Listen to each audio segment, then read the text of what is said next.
Hello, and welcome to my vlog. My name is Paula Alvarez, and I'm a student at Aspen University. This presentation is a requirement for one of my classes, EDH 814, Accountability and Accreditation in Higher Education. This discussion is on the best practices in institutional effectiveness as it relates to student learning. The agenda for this presentation is just an introduction to the concept, the importance of human resources and the impact on teaching and learning processes, fiscal resources and the impact on teaching and learning processes, and a few concluding thoughts. Best practices in institutional effectiveness as it relates to student learning. Introduction. To introduce the importance of maximizing human resources and fiscal resources to the teaching and learning processes, I think it's important to start with the information about the term Scholarship of Teaching and Learning, SOTL. In 1990, Ernest Boyer wrote Scholarship Reconsidered Priorities of the Professorate. This was groundbreaking work, and it laid the foundation for scholarship in teaching and learning that we still use as a basis today. In his video, Dan Bickel in 2011 discusses the concept of, quote, professional learning, end quote, which requires that not only teachers, instructors, and professors continue learning in order to teach better. According to the resources standard, all staff in an educational institution should be aware of teaching and learning priorities so that better decisions can be made about the use of all resources, including human, fiscal, technological, material, and time. And this will improve student learning outcomes, or SLOs. Educators cannot effectively function in a vacuum. Educators must constantly update their knowledge, skills, and abilities to meet student needs. Schulman, 2003, refers to this as the pedagogical imperative, or the moral and ethical responsibility of teachers to demonstrate excellence in teaching. We cannot be excellent teachers without consistent self-reflection, taking inventory, and finding ways to improve our skills. At first glance, this graphic that I chose for the slide might seem like something that a preschool to 6th grade teacher would choose. However, in my experience, professors who love learning also love teaching. The two seem to go together.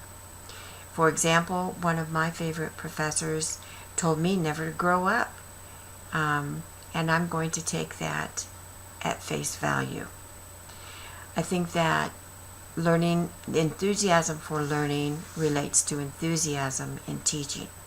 And how can we possibly maintain a high level of enthusiasm for teaching if we don't continually learn and if we don't love to learn?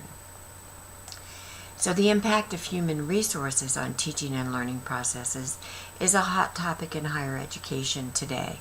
And that's because of the demands from stakeholders to find out what faculty are doing with their time.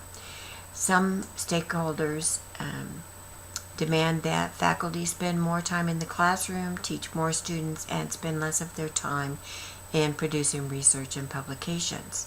However, this is a two-edged sword because research universities tend to be more prestigious, and on the part of the faculty member, if a faculty person is good at research and publications, then he or she will be offered more opportunities for tenure, promotions, and even to be offered positions at other more prestigious universities. Also in the Bickel video of 2011, he mentions that financial resources for higher institutions of learning are dwindling, and this is fact. The rising cost of higher education, combined with the demands for accountability and measurable, tangible student learning outcomes, means that institutions of higher education must make every effort to maximize the fiscal resources and revenue that they have available.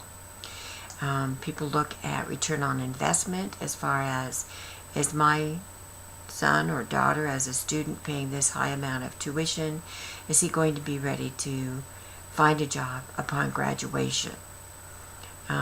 When schools are figuring out how they're using their money, they use cost-benefit analysis, and they use a variety of complex metrics to measure the cost of instruction. Cost of instruction is the greatest cost to an institution of higher education. So, in conclusion, some say that the cost of education and student loan debt in the United States have reached crisis levels. Increasingly, institutions of higher education are under more and more pressure for transparency and to justify that their approaches to teaching and education are appropriate, that students are having good learning outcomes. So the most important terms that I used in this presentation today are Scholarship of Teaching and Learning, SOTL, the Pedagogical Imperative, Cost-Benefit Analysis, Student Learning Outcomes, and Return on Investment. Institutions of higher education will continue to respond more and more effectively to stakeholder demands.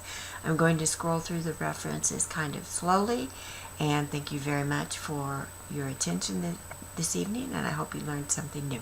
Thank you.